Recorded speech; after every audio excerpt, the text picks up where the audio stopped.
Bom, aqui é o Bruno de Oliveira, do E-Commerce na Prática. Prazer estar aqui com vocês. Vamos falar um pouquinho sobre e-commerce, falar um pouquinho sobre vendas, sobre marketing.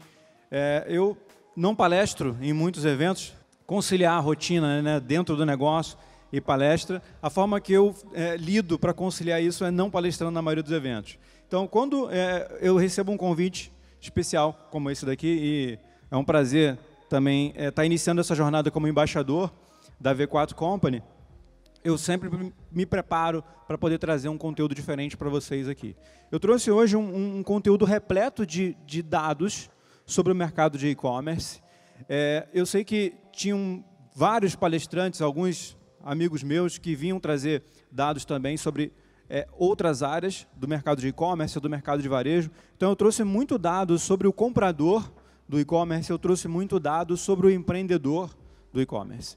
Lá no E-Commerce na Prática, quem não conhece ainda a nossa empresa, nós somos a maior escola online de e-commerce hoje no Brasil, e com mais de 22 mil alunos, a gente conhece detalhadamente a persona, o público que está empreendendo no segmento de e-commerce. Então, esses dados eles são, na maioria dos casos, sigilosos lá no NP, mas eu trouxe algumas informações para vocês que vai facilitar a vida de vocês na hora, de repente, de continuar captando clientes para vocês entregarem algum serviço, alguma implementação, alguma assessoria, quando se tratar de um e-commerce e também de um varejo, fazendo a transição para o e-commerce, de um varejo tradicional, né? E também a gente vê quais são as perspectivas desse mercado aí para os próximos anos. Uma pesquisa rápida que eu gosto de fazer sempre nas palestras. Quem aqui já me conhecia, já acompanhava o meu trabalho do E-Commerce na Prática? Levanta a mão, por favor. Meio a meio, tá sempre assim, excelente, pessoal. Quem não me conhecia ainda, vai ter a oportunidade de conhecer um pouquinho mais do conteúdo que a gente distribui aqui e depois ficar à vontade para procurar nas redes sociais o E-Commerce na Prática e também o Bruno, né? Você me encontra no Instagram. Bom, quem não sabe, eu sou autor, né? Eu escrevi esse livro. Quem não leu esse livro, recomendo muito a leitura. Fala muito do mercado de e-commerce, fala muito das estratégias que eu já apliquei ao longo da minha jornada e várias delas que eu implementei dentro da metodologia do E-Commerce na Prática. Eu lancei esse livro em 2018, é o livro de e-commerce mais vendido do Brasil ainda. E esse aqui é o meu Instagram, quem ainda não me acompanha, segue lá. Se quiser tirar foto, marcar, depois eu vou compartilhar os melhores lá. Eu vou deixar também, pessoal, essa apresentação para que, se vocês, em alguns momentos, vou fazer algumas pausas, para se vocês quiserem perguntar alguma coisa, né, sobre o que eu estou apresentando aqui, a gente poder interagir um pouco. Eu acho que a apresentação ela fica muito mais rica quando a gente consegue interagir. Combinado isso? Beleza? Quem aqui é dono de e-commerce? Levanta a mão, por favor. Beleza. Quem é franqueado da V4? E quem é cliente da V4? O maior público é o de franqueado. Então, acertei em cheio. Assim. A apresentação que eu vou mostrar para vocês, ela é muito focada no cliente empreendedor, né, nas oportunidades para o cara que vai empreender no segmento de e-commerce, que obviamente é a persona de vocês. E quem já tem e-commerce, eu vou, ao longo da apresentação, referenciar algumas estratégias, alguns exemplos, alguns cases de alunos nossos para poder fundamentar e dar ideias para vocês. O grande objetivo é você sair dessa apresentação com uma virada de chave na cabeça, pelo menos, uma sacada, alguma coisa que você consiga implementar ou mudar dentro da tua operação. Então, vamos lá. Vou apresentar rapidinho para vocês o E-Commerce na Prática. Eu vi a Núbia falando lá do processo de embaixadores, e esse processo está muito legal, ver as pessoas, ver as marcas falando sobre isso, porque ano passado, tem mais ou menos um ano, que num almoço de mais ou menos umas 6 horas, eu e o Alfredo, a gente desenhou esse modelo de embaixador. E hoje, eu sou embaixador de várias marcas, ele também, e é muito legal a gente ver esse modelo de trabalhar, né, a autoridade da empresa ou do influenciador com outras marcas. E não fazer trabalhos esporádicos de influência em rede social, que a gente, baseado em vários testes, a gente viu que não funciona muito bem. Então, a primeira sacada que eu já deixo para vocês é essa aqui embaixo. Ó. Será quem você gostaria que, de repente, subisse num palco, ou não necessariamente num palco, mas no dia a dia, pudesse divulgar a marca que você representa ou a marca do teu cliente, talvez? Será que isso seria muito mais, geraria muito mais valor do que simplesmente um influencer chegar lá e fazer uma publicação no Stories ou no feed do Instagram, que depois de 24 horas ninguém mais vai ver? Então pensa, porque quando a gente desenvolveu esse trabalho do influenciador, é para que a gente conseguisse criar um relacionamento entre o cara que está divulgando aquela marca, o cara que está endossando aquela marca e a marca que está sendo divulgado. E não simplesmente um trabalho, cara, eu preciso que você divulgue esse produto. Não, é um relacionamento que, quando a gente está nos bastidores, ele continua. Então, vocês vão, ao longo da apresentação, ver alguns exemplos disso daí. Vamos lá. Números do e-commerce na prática hoje, nós temos mais de 22 mil alunos e mais de 1,5 milhão de pessoas que a gente impacta semanalmente com os nossos conteúdos. Já fomos destaque em vários portais, né? Para quem não conhece a minha história, eu já tive e-commerce, montei o meu primeiro e-commerce em meados do ano 2000, tem muito tempo isso. E no finalzinho da minha jornada na Cartucho Etc., nessa empresa que eu fundei, a minha história saiu no UOL. Então essa é uma das matérias que eu sempre destaco nas palestras. Vou falar um pouquinho da minha história rápido para vocês, eu vou passar essa parte com mais velocidade, só para vocês entenderem como é que eu cheguei até aqui. Tá? Eu comecei na internet com 16 anos. Eu queria simplesmente ganhar dinheiro pela internet, é isso que eu queria fazer. E pesquisando por várias formas de fazer isso, eu encontrei em um site que eu costumava visitar, que é o arremate.com, é um site muito antigo. Quem dizer que conhece vai denunciar a idade. E lá no Arremate eram vendidos uma série de produtos de informática. Um nicho que eu conhecia muito bem, eu gostava muito de informática. Só que a grande sacada, que em paralelo a isso, eu conhecia um outro site. Esse site aqui, o nome desse site é Boa Dica.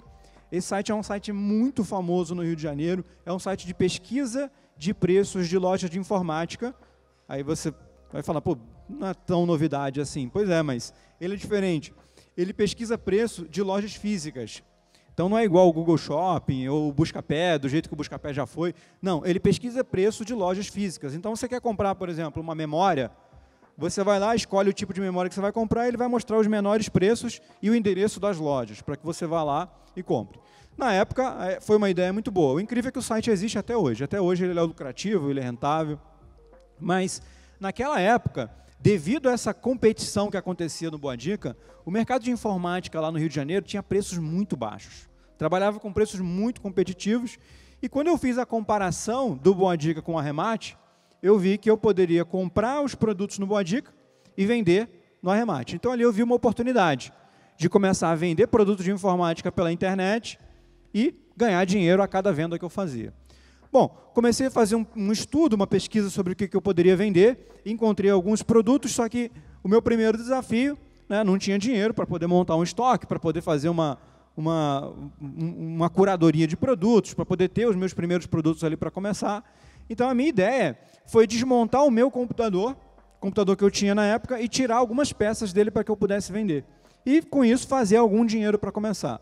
Tirei o gravador de CD, tirei o drive de disquete, tirei um HD que tinha extra, tirei memória extra e coloquei tudo para vender, eu anunciei tudo no Arremate, no preço mais barato que tinha. Demorou alguns dias para poder surgir as primeiras perguntas, ali, as primeiras vendas, eu fiz alguns ajustes, eu lembro que fiz muito teste, detalhadamente o que eu fiz na época, eu não lembro, mas em alguns dias eu recebi um e-mail do Arremate dizendo que eu tinha feito uma venda, que eu vendi um gravador de CD por R$135, o valor eu lembro até hoje. Bom, só que naquela época, você vendeu pela internet, era um pouquinho diferente. Eu recebi um e-mail dizendo que tinha uma pessoa tinha comprado, só que agora eu tinha que entrar em contato com aquela pessoa para poder negociar pagamento e envio. Não existia Mercado Pago, PagSeguro, esses métodos de pagamento que tem hoje. Então eu tive que ligar para o comprador, explicar para ele quem eu era, para que ele depositasse o dinheiro na minha conta e ele ter a esperança que eu ia enviar para ele o produto. Bom, consegui convencer o cara, ele depositou o dinheiro, enviei pelos correios, e assim foi a minha primeira venda na internet. Eu peguei esse dinheiro e fui na loja física, em uma das lojas físicas mais baratas que tinham no Boa Dica, e fiz uma parceria com o cara. Olha só, eu estou precisando em vender esses produtos aqui, um gravador, um HD, a memória. Eu quero fazer o seguinte, sempre que eu vender, eu vou vir aqui, vou comprar contigo e vou enviar. Só que para isso eu preciso que você mantenha o teu estoque atualizado comigo. Para que eu consiga saber que eu estou vendendo algo que eu vou chegar aqui e vai ter para eu comprar. Beleza, o cara todo dia me mandava um e-mail com o estoque dele, se tivesse acabado alguma coisa, eu pausava os anúncios, mas o fato é que isso daí funcionou. Eu continuei fazendo isso daí por mais ou menos uns 2 anos. E quem olha hoje em dia esse universo aí do dropshipping e fala, pô, o Bruno é contra o dropshipping, Cara, naquela época, eu devo ter sido o inventor do dropshipping no mundo. Para vocês verem como é que são as coisas. E funcionava. Vendia, eu ia lá, comprava, enviava, vendia. Todo dia eu tinha que fazer isso. Isso funcionou durante um bom tempo, né, até que as coisas começaram a evoluir, depois o negócio tomou um outro rumo.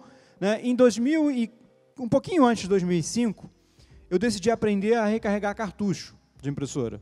Eu achava que aquilo ali era um segmento interessante, que dava para ganhar dinheiro. Toda vez que eu ia recarregar cartucho de impressora, eu gastava um dinheiro, 40, 50 reais com aquilo. O cara demorava 1 minuto, me devolvia o cartucho. Eu decidi aprender sobre aquilo, fui em busca, encontrei uma empresa em Cotia, aqui região metropolitana de São Paulo, convenci o cara durante 1 mês para poder me ensinar a recarregar cartucho. O cara me ensinou e eu comecei a recarregar cartucho, distribuir panfleto de recarga, receber ligação e fazer algumas recargas. Foi assim que eu comecei no universo dos cartuchos de impressora. Em 2005, eu peguei essa empresa que estava focada em recarga de cartucho, decidi montar uma primeira loja, um stand. Isso aqui funcionava lá no centro da cidade, no Rio de Janeiro, e esse stand ele foi o ponto de entrada, né, dessa marca em um mercado que, na época, era um grande mercado. A Cartucho Etc., essa empresa que eu montei em 2005, montei um pouquinho antes de 2005, mas em 2005 ela começou a ficar mais tangível no mundo. Ela chegou, né, cheguei a ter mais de 37 lojas físicas abertas, cheguei a abrir mais de 90 lojas, né, durante os anos seguintes, e a Cartucho Etc. chegou a ser o maior player de suprimentos para impressão alternativos do Brasil, de recarga, né, de cartucho de impressora, e a gente vendia muito cartucho também. Então, nós éramos distribuidores de acessórios da Microsoft, da Leadership, da Multilaser, e naquela época, esses equipamentos, esses acessórios bombavam. Em 2008, em paralelo a tudo isso que eu estou falando para vocês, eu mantinha, né, a minha principal loja era, na realidade, uma loja virtual. Em 2008, em parceria com uma plataforma de e-commerce que não existe mais, e a gente bolou esse site, que hoje parece um site normal, um site parecido com o que você vê hoje, mas na época foi o primeiro modelo de site com esse visual de 3 colunas de produtos somente. Foi o primeiro do segmento de informática. Em pouco tempo, várias empresas copiaram a gente, mas quando a gente lançou esse layout, antigamente, é porque eu não consegui tirar um print de como que o site era antes, mas a foto dos produtos antigamente ela era muito pequenininha, e eu não sei por que era assim, porque obviamente convertia menos, né? A qualidade de imagem ainda era pior na época. E aqui na lateral esquerda, a gente tinha uma lista com todas as categorias do site. A gente ficava clicando e abria os produtos do lado. Era muito estranho aquilo ali, mas é o que tinha. Então a gente bolou uma forma de lançar um site de um jeito diferente.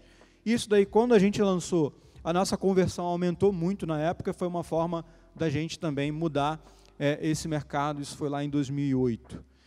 Em 2009, a gente inovou de uma forma diferente. Um dos produtos que eu mais vendia pela internet era tinta para impressora. E tinta para impressora, quem aqui já recarregou cartucho alguma vez? Legal, vários antigos clientes aqui meus.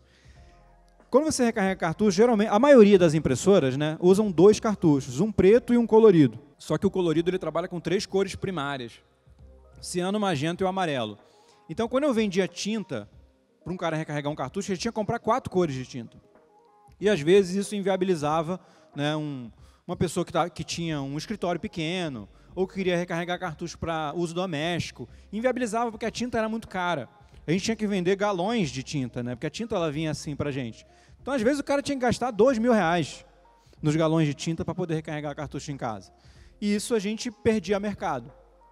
Então, a gente bolou uma forma de fazer isso diferente para poder convencer as pessoas, né, convencer os fabricantes a fazer isso aqui, a envasar a tinta que vinha em galão, né, em garrafas menores. Eu tive que comprar 51% da fábrica de tinta para poder conseguir convencer eles a fazerem isso. Porque pelos cálculos de produção deles, seria inviável fazer isso. Mas o que eu queria mostrar é que, vendendo o produto assim, a gente ia vender com uma margem maior e a gente ia conseguir atingir um volume de venda muito maior, porque a gente ia vender para muita gente que queria comprar, mas não estava comprando. Porque a forma como o produto era distribuído na época não era viável para eles. Então, quando a gente lançou esse kit, ele foi uma febre. Foi uma febre. A gente vendia... Cara, na época, a gente vendia mais de 5.000 unidades de kit de recarga desse por mês. Vendia demais. E a margem de lucro era uma coisa brutal. Um kit como esse custava para a gente cerca de R$20 e a gente vendia ele por quase R$200. Era uma coisa absurda. A gente simplesmente... além das tintas, nós colocamos um líquido para o cara desentupir o cartucho, porque como era para uso doméstico, o cara deixava o cartucho parado na gaveta 3, 4 meses depois que queria carregar, e luva, seringa e agulha. Várias pessoas que compravam a tinta não estavam em grandes centros, por exemplo, como São Paulo, onde ele dá um pulo numa farmácia e acha seringa e agulha. Estava no interior, estava longe de uma farmácia. Então falou, vamos mandar logo isso para o cara? Custa 30 centavos uma agulha e uma seringa. Uma caixa de luva custa R$10, vem 100 pares. Então a gente começou a montar esses kits, fizemos embalagem para esses kits, esse kit foi carro-chefe da Cartucho, etc., durante anos mesmo, até por dados que eu saiba, até o ano passado, esse kit ainda é um dos produtos mais vendidos. Mas não com o mesmo volume que ele tinha antes, mas ele ainda é um dos produtos mais vendidos. Em 2009, eu inventei essa máquina de recarga de cartucho. A gente abria muita loja o tempo inteiro, e a cada loja que eu abria, eu tinha que comprar uma máquina de cartucho, que era uma fortuna. E aquilo ali travava a minha escala. Eu falei, pô, vou abrir 10 lojas esse mês, eu preciso comprar 10 máquinas de recarga. Só que a máquina era muito cara. A gente teve a ideia de bolar uma máquina, passamos uma semana tentando desenvolver essa máquina aí, e acabou que saiu e a máquina ficou boa. Era uma máquina que parece ser algo extremamente moderno, mas na realidade ela não tem absolutamente nada de moderno. Ela é uma caixa de MDF revestida com aço inoxidável, né? Ela tem uns quadrados de polipropileno aqui, a gente testou vários tipos de materiais, só o polipropileno foi útil. Seringas, a tinta desce por gravidade, ela tem uma bomba de vácuo que desentope cartucho, e acreditem ou não, a gente vendia essa máquina por R$5.000. Ela não custava nem 500 para produzir. Mas quando a gente lançou essa máquina, foi uma coisa assim simplesmente incrível, porque toda loja de recarga de cartucho que você entrava lá no Rio de Janeiro, em 2010, por exemplo, tinha essa máquina. Todas as lojas. E a gente vendia muito para fora do Brasil também. Nós vendemos umas 5.000 máquinas dessa daqui. Foi um produto que deu uma alavancada no negócio assim, fenomenal. E também foi uma forma simples que a gente pensou, fora da caixa, de bolar um produto que, ao mesmo tempo, a gente conseguisse facilitar a nossa expansão, mas também pudesse alavancar o faturamento do negócio. Então, por que eu estou contando com detalhes essas histórias para vocês? Porque, às vezes, aquele aumento de margem que você está precisando, aquela escala que você está precisando, ela está muito próxima. Só que você, como está focado ali na operação, você só consegue ver os problemas do dia a dia. Você só consegue ver o que é óbvio. Às vezes, uma viradinha de chave, cara, de você pegar ali um produto, está todo mundo querendo comprar, e o produto não está adequado para ele, fracionar o produto e chamar aquilo ali de kit, o cara arrebenta de vender.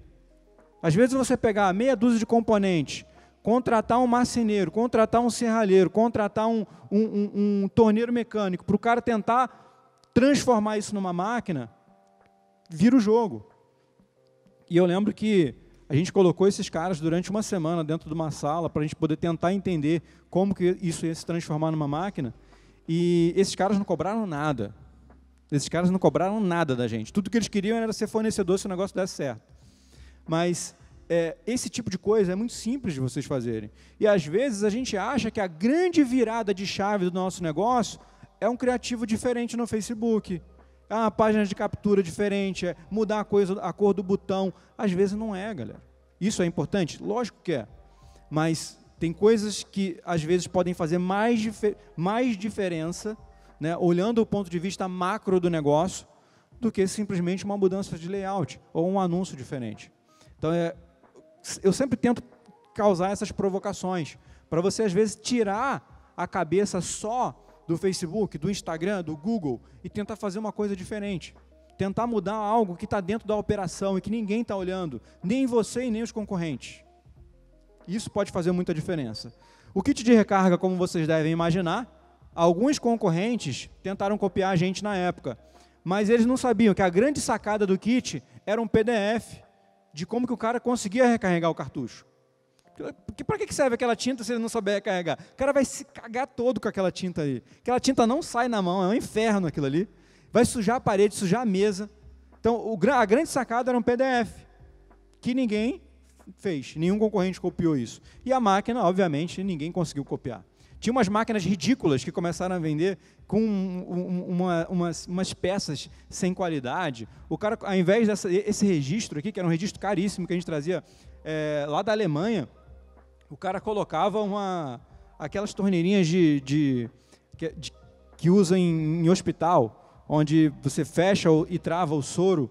Cara, a tinta atravessa aquilo ali, a tinta corrói aquela mangueira do hospital e, obviamente, dá um problema. Então, tentavam copiar, mas isso daqui foi uma coisa muito difícil. E de lá para cá, né, aconteceram várias coisas aí na Cartucho Etc. Né, o varejo entrou num momento de transição. O modelo de negócio da Cartucho Etc. era um modelo de negócio concentrado em recarga de cartucho. Todo mundo sabe que de 2011, 2012 para cá, a quantidade de coisas que a gente imprime hoje é muito menor. Então, esse é um mercado que veio desacelerando. É um mercado que está contra fluxo hoje em dia. Você olhar aí o gráfico de ação das principais empresas desse mercado, você pega da HP, Xerox, Epson, você vai ver que todas essas empresas estão tentando se reinventar, porque o mercado de impressão praticamente não existe mais. Então, com base nisso, né, eu comecei a buscar outras oportunidades, acabei que eu vendi a minha participação na Cartucho Etc. E em 2015 eu iniciei esse negócio. Montei um blog chamado E-Commerce na Prática, e nesse blog eu divulgava o dia a dia de um e-commerce. Tudo que acontecia lá na Cartucho Etc. virava um artigo. Como é que a gente criava uma campanha de e-mail marketing? Como é que a gente lidava com uma promoção de sexta-feira? Como é que a gente tentava salvar o sábado, que era o pior dia do e-commerce? Tudo isso virava um artigo. E as pessoas começaram a acompanhar esses conteúdos, começaram a pedir novos conteúdos nossos, e a gente percebeu que ali, na realidade eu, né, nessa época não tinha ninguém, mas percebi que ali tinha um negócio. E aquilo ali se tornou o e-commerce na prática. Eu trouxe para vocês aqui uma série de dados para a gente poder conversar, trocar sobre oportunidades e desafios no mercado de e-commerce. Né? Várias pessoas, quando a gente está ali nos bastidores de uma palestra, elas começam a me perguntar sobre os gargalos, né, sobre problemas logísticos, sobre problemas tributários, sobre o comportamento do consumidor. Eu acredito que vários desses gargalos já estão em processo de evolução. Só que é muito melhor a gente focar nas oportunidades que a gente consegue influenciar ou mudar, coisas que só dependem da gente, do que a gente ficar preocupando o crescimento do nosso negócio em algo que não depende da gente. Então, se você for esperar o Brasil resolver problema logístico para poder dedicar esforço para o e-commerce, você vai esperar muito tempo, você não sabe quando é que isso vai acontecer. Vai acontecer um dia? Eu acredito que sim, mas não sei quando. Isso não é um problema meu, é uma realidade que eu preciso fazer com que o meu cliente ou o meu negócio, se eu tenho um e-commerce, se adapte a isso. Então, é esse tipo de coisa que eu quero mostrar para vocês.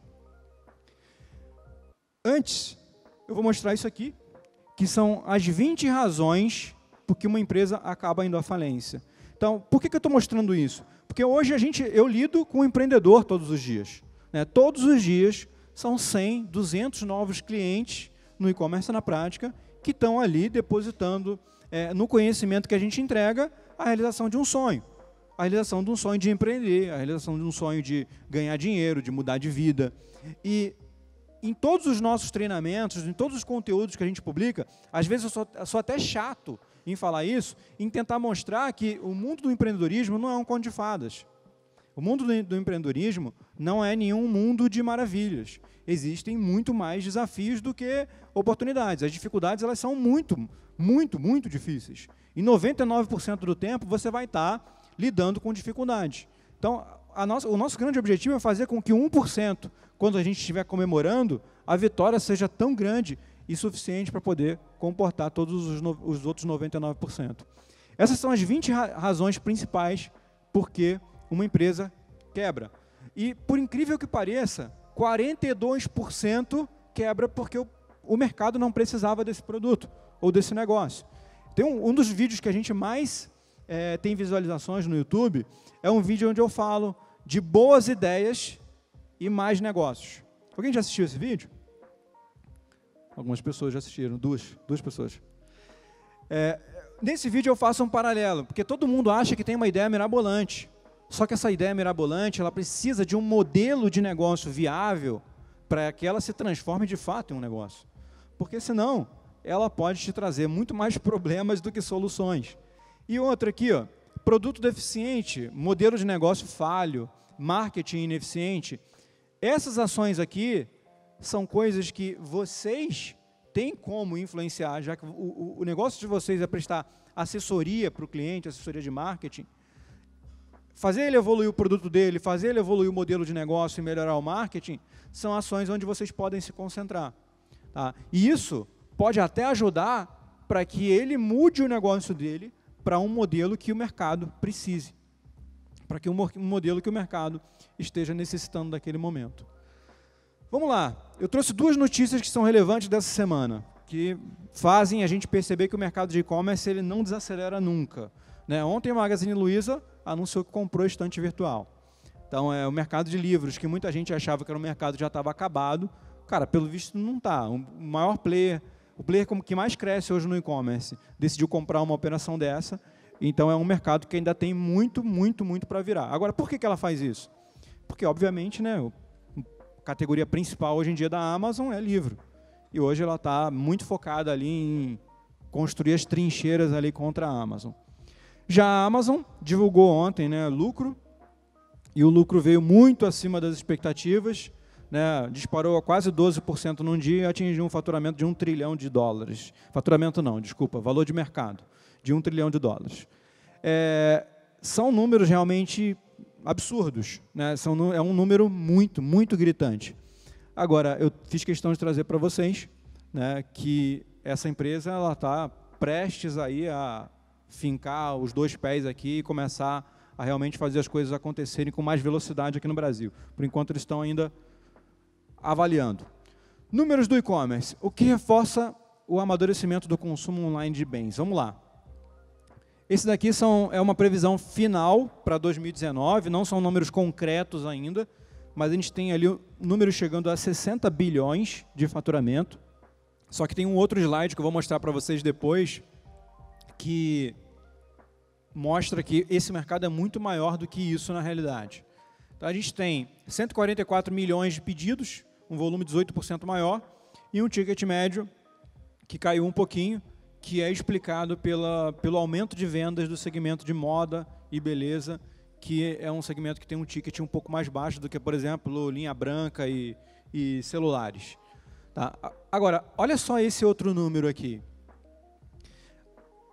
O EBIT, né, que é a entidade que fornece esses dados para a gente, ele começou a estudar que o e-commerce, na realidade, tem mais coisa dentro disso. Né? Tem um mercado de usados, tem um mercado de viagens, tem um mercado de marketplaces. E se a gente levar isso em consideração, 2018, que antes a gente achava que o e-commerce estava em 53 bi, não está aqui, mas depois eu mostro, ele na realidade já seria de 133 bi, se a gente levasse em consideração esses dados. O mercado de viagens, que é muito grande, hoje em dia é praticamente 100% online, né? Compra de passagem aérea, por exemplo. Mercado livre, Enjoei e Elo7, os marketplaces de produtos novos e produtos usados. Então, esse mercado ele se mostra um pouco, bastante na realidade, superior em volume aos dados que a gente costuma enxergar quando a gente olha única e exclusivamente para dentro da caixa. Quando a gente pensa fora da caixa, a gente vê que tem mais oportunidade, tem na realidade mais crescimento. O que são esses 133 bi?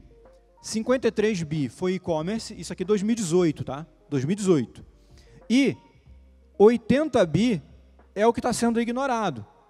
Ingressos, segmento de turismo e os marketplaces de produtos novos e usados, inclusive artesanato.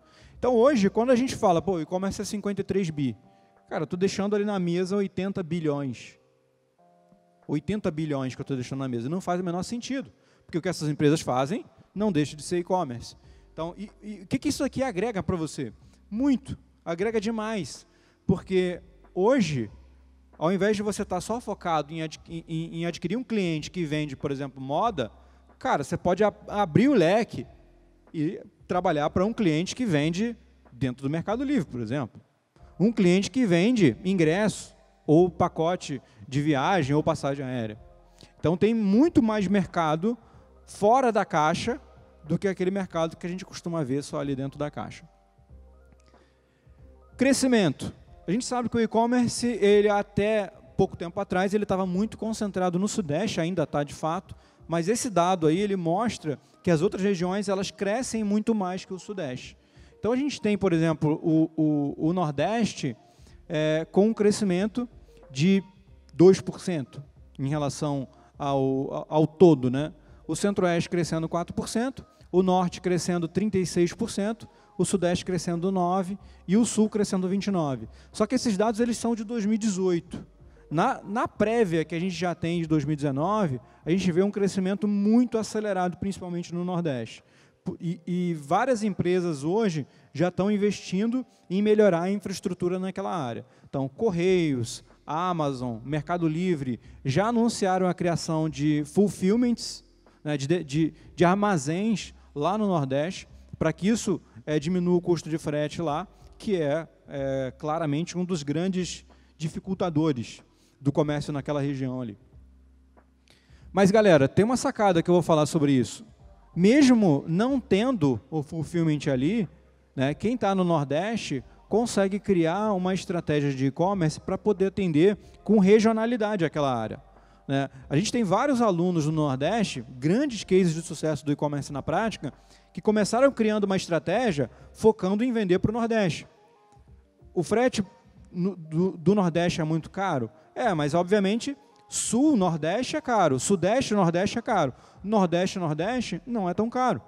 Então o cara que está em Recife, focar em vender para quem está no Recife, para quem está no Rio Grande do Norte, Alagoas, Sergipe, até no Ceará, Bahia, vai ser, de repente ele vai conseguir atingir com muito mais viabilidade o cliente que está ali, do que alguém que está em Florianópolis, por exemplo, do que alguém que está em Curitiba. Então essa é uma sacada que vários alunos nossos estão implementando e que eu quero deixar para vocês pensarem também. Oportunidades de investimentos e crescimento por área. Os grandes mercados potenciais hoje são esses aqui. Interior de São Paulo, região sul, Minas, Espírito Santo e interior do Rio. Esses são os mercados com maior potencial de crescimento hoje, né, avaliando o número de consumidores novos nessa área aí e a estrutura e barateamento de frete do que está chegando lá. E a gente tem o Nordeste, uma bola bem grande aqui como um mercado reprimido, mas que falta muito pouco para ela poder subir e começar a atingir o ponto de mercado potencial, o que vai acelerar muito rapidamente as vendas lá. Um chart de categorias aí. Do lado esquerdo tem faturamento e do lado direito tem pedidos em volume. Então, a gente tem aí um comparativo de 2018 com 2017, a gente ainda não tem dados concretos de 2019, mas aí você consegue ver as principais categorias em vendas e também em volume de pedidos. E eu trouxe também um outro dado, que é em termos de crescimento. A categoria que mais cresce hoje é Pet Shop. A gente vai ver, eu já falei isso para vários alunos, que a gente tem muito aluno atuando com Pet Shop, é impressionante. Que muito em breve a gente vai ver Pet Shop lá entre as categorias mais vendidas. Então a gente tem alimentos e bebidas crescendo demais, né? O segmento de joias e relógios, moda continua crescendo, mas já é muito grande, né? É um dos maiores, acessórios automotivos crescendo, móveis para escritório, perfumaria, cosméticos e saúde, brinquedos e games. Então esses aqui de baixo são os que mais crescem. E aqui é o share de mercado dessas categorias. A gente tem, por exemplo, Pet Shop é o que mais cresce, mas ainda tem só 2% do mercado. Então, a gente vê muito potencial de crescimento ainda para isso. Cartão de crédito ainda é o principal meio de pagamento, mas a gente não pode ignorar os outros. Por que isso é importante? Porque na hora de você dar assessoria para um e-commerce e, de repente, descobrir por que ele não está vendendo, cara, você tem que avaliar um todo, não é só o marketing dele. Você Você tem que avaliar a estrutura dele. Será que ele usa um meio de pagamento que o cliente quer pagar? Será que ele usa um meio de envio que o cliente quer usar para poder receber o produto? Tudo isso tem que ser avaliado, porque quem está do outro lado é o consumidor. E o consumidor ele tem muita opção hoje em dia. Então, o teu cliente ele tem que estar muito antenado para isso. Não dá para a gente abrir mão do cartão de crédito, não dá para a gente abrir mão do cartão de crédito parcelado. Olha só, ele ainda tem muita representatividade aqui. E o principal, ele aumenta o ticket do e-commerce. Se você tem um parcelamento em até 12 vezes, olha só, o ticket ele quase dobra em relação a 2 a 3 vezes o pagamento. Então, aumentar o volume de parcelamento que você dá, o volume de parcelas, às vezes significa fazer o cliente gastar mais. Então, se você tem um cliente que, às vezes, o CAC não está viabilizando o marketing dele ainda, porque o ticket médio dele é muito baixo, cara, e se você conseguir triplicar o ticket médio dele, sem fazer nada, só aumentando o número de parcelas que ele trabalha? Isso pode ser muito relevante para o teu cliente e, consequentemente, para você. Isso aqui são dados de celulares. A gente vê aqui o volume de transações aumentando muito e agora chegando próximo de uma estabilidade ali de compras através de celulares, né? E isso também é muito relevante, porque se você está fazendo marketing, se você está fazendo uma assessoria para um e-commerce e esse e-commerce não funciona direito no celular, ou um cliente não consegue concluir uma compra através do celular, cara, às vezes o problema está aí.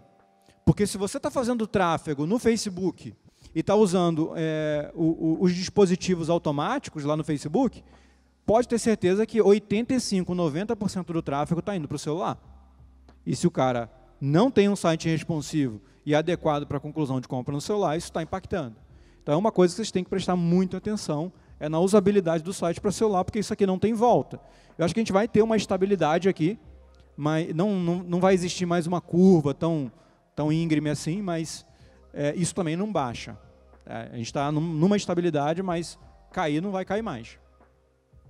Oportunidades hoje. Eu coloquei isso aqui porque essas são algumas oportunidades que a gente mapeou dentro da nossa audiência. Então, hoje a gente tem 22 mil alunos no e-commerce na prática, quase todos eles precisando disso daí. Eu não sei se vocês prestam esses serviços, mas se vocês não prestam, é uma coisa que vale a pena vocês terem em mente.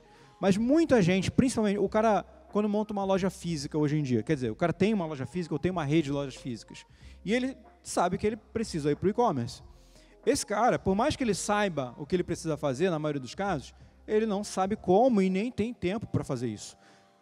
E, por incrível que pareça, ele não tem time para fazer isso também. Então, esse cara, além de uma assessoria, ele quer pagar para alguém implementar essa loja para ele. Ele quer fazer isso hoje em dia. E dificilmente ele encontra. Quando encontra, ele encontra um cara que vai entregar para ele uma plataforma de código aberto, sem nenhum tipo de assessoria, sem nenhum tipo de suporte, e depois vai sumir. Isso é a realidade. A gente encontra aluno todo dia que chega para a gente, cara, fiz minha plataforma com fulano de tal, o cara sumiu, agora não tem suporte, não tem nada. E a gente acaba tendo que dizer para o cara, obviamente ele ficando chateado, que aquilo ali não serve mais. Então, isso é uma coisa que acontece muito. Produção de conteúdo em mídias, também é uma demanda que existe. A parte de tráfego, vocês já sabem, lançamentos e estratégias digitais. A gente faz bimestralmente uma mentoria aqui em São Paulo, com mais ou menos 10 a 15 empresas. E nessa última mentoria que a gente realizou agora em janeiro, a gente sempre faz, no início, um exercício de mapear a principal dor, o principal objetivo das empresas ali na mentoria. E, por incrível que pareça, dessa vez, todo mundo citou que estava ali para montar uma estratégia digital para o negócio. Essa mentoria ela era focada em lojistas físicos. Especificamente, essa mentoria era focada nisso. Então, eram caras que eu não precisava estar ali dizendo que, pô, você tem que vir para o digital, cara, você tem que vir. Ele já sabe disso. Ele já sabe. Mas ele não sabe como que ele vai fazer isso. Ele não sabe como é que ele vai incluir isso dentro de um contexto. E, na realidade, ele tem medo até disso prejudicar o negócio que ele já tem. Então, muitos vão para lá com a ideia, não, eu vou lançar com uma outra marca, porque talvez essa marca aí vai atrapalhar a marca que eu já tenho. E a gente desmistifica tudo isso e mostra que não, a empresa é uma só, né? Varejo é varejo. Ele tem que dar a possibilidade do cara comprar online ou comprar na loja física também. O perfil dos empreendedores, isso são dados nossos. Tá? Quem é que está empreendendo hoje no segmento de e-commerce? A gente tem aí um público mais ou menos meio a meio, né? Hoje Isso daí são empreendedores dentro do e-commerce na prática, né? A gente tem um público de meio a meio, um pouquinho maior masculino. Acho que na pesquisa que a gente fez um ano anterior era um pouco maior feminino. A gente tem essa faixa etária, o público, a grande maioria ali está entre 25 e 49 anos. Essa é a galera que está montando o e-commerce hoje. Estado. São Paulo, Rio de Janeiro, Paraná, Minas e Santa Catarina foram os 5 principais ali que eles votaram. Só aí a gente já tem quase 70% entre os 5 principais estados. Nicho de atuação. Vários chegam para a gente sem um nicho de atuação definido ainda. Geralmente o cara vem para montar um e-commerce do zero, ele vai escolher o nicho e tal, a gente vai ajudar ele a escolher o nicho, só que quem já tem um nicho definido votou nisso daí. Moda e acessórios, outro, que infelizmente a gente não tem como detalhar aqui, e saúde, cosméticos, casa e decoração e eletrônicos. Aqui, nesse outro aqui, só para vocês entenderem, ele pode escrever qualquer coisa. E muita gente, às vezes, não quer englobar o que vende dentro de uma categoria maior. Então, a gente pode ter aqui moda também, a gente pode ter beleza. O cara fala, eu vendo bolsas. Não deixa de ser moda e acessórios, só que ele preferiu colocar em outro. Então, a gente tem, às vezes, mais informação, mais percentual para esses outros, para essas outras categorias aqui. Por que isso é relevante? Porque isso mostra quem é a persona para quem vocês estão querendo vender serviço, para quem vocês estão querendo vender marketing, agenciamento, o que for. A parte de marketing, eu trouxe uma informação bem rápida, assim, eu sei que vocês ainda vão assistir outras apresentações de marketing, então deixei a parte de marketing por conta deles, mas eu trouxe só algumas coisas que a gente acredita ser fundamental no e-commerce na prática. Por que a maioria dos e-commerces não consegue fazer um marketing de forma eficiente, né? Mais cedo, o Denner estava fazendo uma pergunta sobre o comparativo, né, do e-commerce que tem bagagem, ou seja, que tem um grande poder econômico contra o e-commerce que ainda não tem esse poder econômico, o cara que fatura menos de 1 milhão. E o cara que fatura menos de 1 milhão, na maioria dos casos, ele está muito focado aqui, ele quer ficar só aqui o tempo inteiro. Ele quer fazer anúncio aqui, ele quer fazer publicidade aqui, ele quer gerar conteúdo para o cara que está aqui, sendo que existe toda uma jornada de compra, né? Existe produção de conteúdo, existe um conteúdo de consideração de compra, existe o conteúdo de remarketing que você puxa o cara de volta para a tua loja, existe aquele review sobre o produto. Então, quando vocês pensarem agora numa campanha de marketing para o e-commerce, tenta pensar numa campanha mais ampla, que vai tentar pegar o cara desde o início ali da jornada até o final. Porque senão vocês estão aqui. E aqui realmente, cara, aqui é o jogo do quem tem mais grana, do quem tem mais budget. Quem tem dinheiro para pagar mais caro por uma palavra-chave, lá no Google, vai acabar convertendo na maioria dos casos. Quem tem um orçamento mais alto, que demora mais para ser consumido ao longo do dia, vai estar exposto na maioria das pesquisas. E esse tipo de coisa aqui, falando de rede social, não converte. Então é por isso que, de repente, um cliente ou o teu e-commerce está fazendo anúncio no Google e não está conseguindo vender.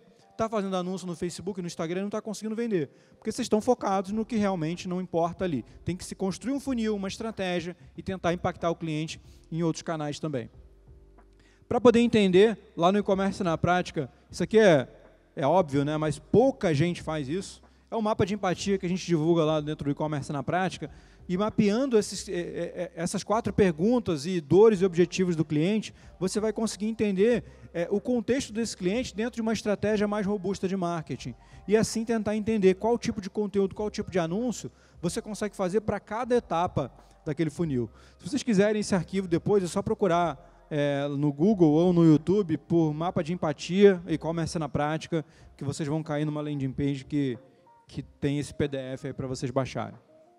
Redes sociais como o segundo maior motivador de compra. Isso aqui, esse dado que eu trouxe para vocês, ele não é sobre o canal de fechamento. Ele é o canal de motivação de compra. É onde que aquele cliente estava e aquilo ali influenciou. Se a gente fizer uma analogia para o futebol, é como se fosse o cara que dá assistência para o cara que faz o gol. Só que se você cortar o investimento aqui, na maioria dos casos, a conversão vai ser prejudicada lá no final. Então, a gente tem aqui esses dados: Facebook, Instagram, YouTube e WhatsApp. Obviamente, isso aqui é muito generalista.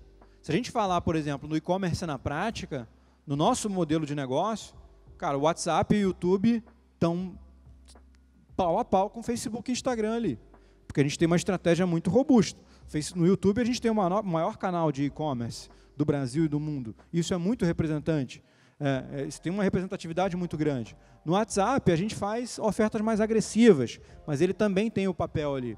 Só que se a gente para de produzir conteúdo no Instagram e no Facebook, o meu YouTube fica prejudicado. O meu WhatsApp, na hora da conversão, fica prejudicado. A minha campanha de conversão lá no Facebook, ela fica prejudicada. Então, todos os canais hoje, eles têm que estar compostos dentro de uma estratégia mais robusta. Principais datas do e-commerce. Isso é muito, muito importante para que vocês consigam se programar para datas comemorativas, para fazer campanhas específicas, né, e até para vender campanhas específicas para os clientes de vocês.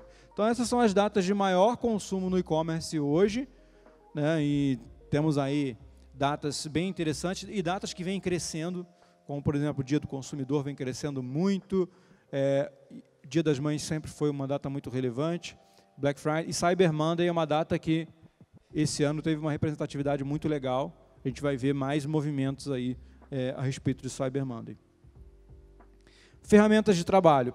Já estou nos finalmente aqui da apresentação. Eu sempre trago aqui várias ferramentas que a gente usa, que a gente recomenda e que tem a ver também com os nossos patrocinadores, os nossos parceiros, né, as marcas que a gente é embaixador. Então, nós temos algumas aí, plataformas de e-commerce, CRM, ERP, plataforma de envio, de pagamento, integração de marketplace, atendimento ao cliente, e-mail marketing, WhatsApp, obviamente, Instagram e Facebook, ferramenta de organização, de criação de processo para calls, pesquisa, contatos, produção de imagens e ferramenta de captação de freelancers, que todo empreendedor precisa ter um bom canal ali de captação de freelancers. Para concluir a minha apresentação, eu deixo essa imagem, eu sempre gosto de trazer a imagem, essa é a capa da revista Economist, de uma edição do ano passado. Essa revista é uma revista britânica que costuma ditar as grandes tendências mundiais, desde o próximo presidente americano até a próxima grande crise mundial, e ano passado ela apostou esse conceito de lifelong learning como a única solução capaz de fazer as pessoas sobreviverem à nova revolução que vem por aí. A gente está prestes a viver uma grande revolução, talvez mais impactante até do que a revolução industrial, que é a revolução da automação, né? Vários dos empregos que a gente vê hoje em dia vão existir de uma forma diferente lá na frente, alguns não vão existir, e várias das formas que a gente trabalha hoje em dia vão deixar de existir. A tecnologia ela vai mudar muito, já está mudando na realidade, vai mudar muito do que a gente faz, só que o importante, galera, é que isso daí está na cara do gol, está muito próximo disso acontecer. E quando isso acontecer, isso vai vir de uma forma muito impactante. E o único jeito da gente sobreviver a isso é buscando conhecimento, sempre. Então, eu sempre gosto de dar os parabéns para todos vocês que estão investindo em treinamentos, em palestras, em eventos como esse daqui, em congressos, que é o único jeito de você buscar conhecimento. Não só nas palestras que você assiste, mas lá fora também, com o networking que você faz e depois com o contato que você mantém com os relacionamentos que você cria aqui. É esse tipo de coisa que faz você fazer negócio, que faz você ter um pensamento fora da caixa, que faz você ter uma parceria. Então, esse é o conceito que eu quero deixar para vocês aqui no final da apresentação. Conhecimento é o único caminho para transformar verdadeira e definitivamente a sua vida pessoal e profissional. Nunca deixe de buscar isso. Bom, muito obrigado para vocês, espero que vocês tenham curtido. Vou deixar aqui o canal do E-Commerce na Prática. Quem não segue o canal do E-Commerce na Prática, cara, se inscreve lá. São mais de 600 mil empreendedores acompanhando os nossos conteúdos. E, gente, muito obrigado.